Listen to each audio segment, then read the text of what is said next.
in the end we ended up with this pre-master file, which I'm going to master right now. But first, we need to walk through the hallway back to the cafe of Sound Vision Studio. Fill up this beaker again, because this one is like a constant in this small video. So let's fill it with hot water and nothing else, because I'm a freak. I drink hot water, not cold but hot.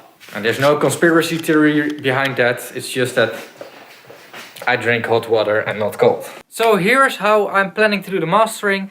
First of all, running through the console, of course, then through the tape machine, and then back into Pro Tools through the summing of the console, because you need to sum it. And then do some digital tricks to it to pump up the loudness. I'm delivering 2 files to them, one on -8, -7 LOFS, so a loud one, and also one on -14 for Spotify and all other loudness optimized platforms.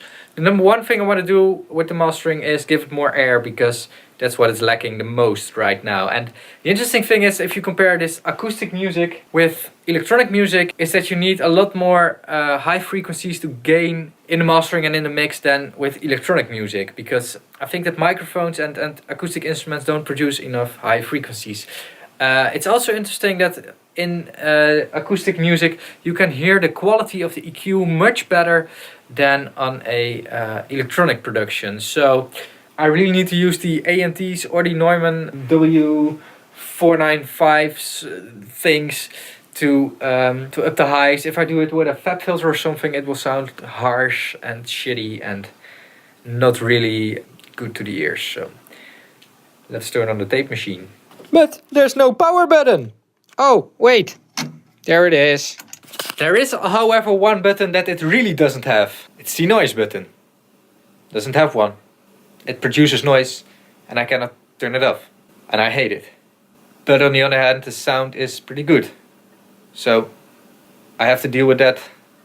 I can do some digital noise filtering, by the way, which works really good. It's the RX2 from Isotope. I think they are already at RX5, but hey, RX2 also works pretty good. So let's first zero out the EQ. I'm going to use this one first.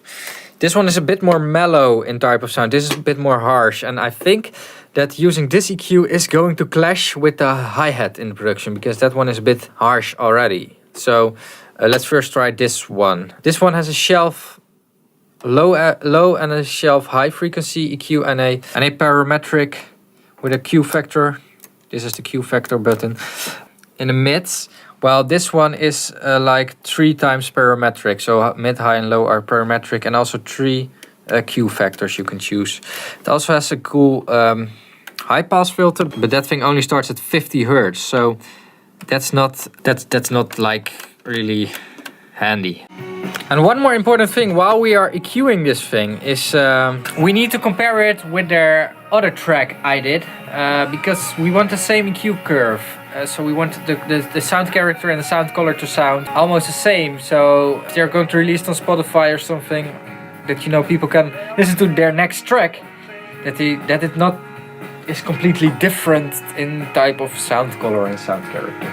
So I'm also going to import the master I made for their last track there.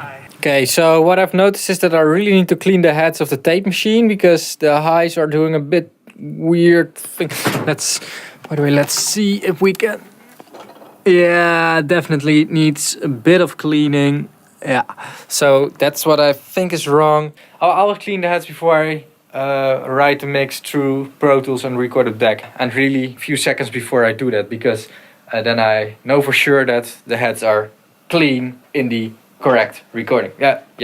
So I went with 2 decibels of high over here, a bit of mid on 2 kilohertz, which really characters the vocal a bit more, and a bit more sub shelf from 100 hertz. What I also did is I used the Pro Q from FabFilter, because it can overlay 2 different analyzer responses, so I can see roughly if I'm at the same sound character. And it's not like it works perfectly, but it's a good guideline. So that's what I did, and I also of course did compare the 2 with each other, and I'm pretty happy with it right now. Yeah, let's send it to the guys and see what they think of it.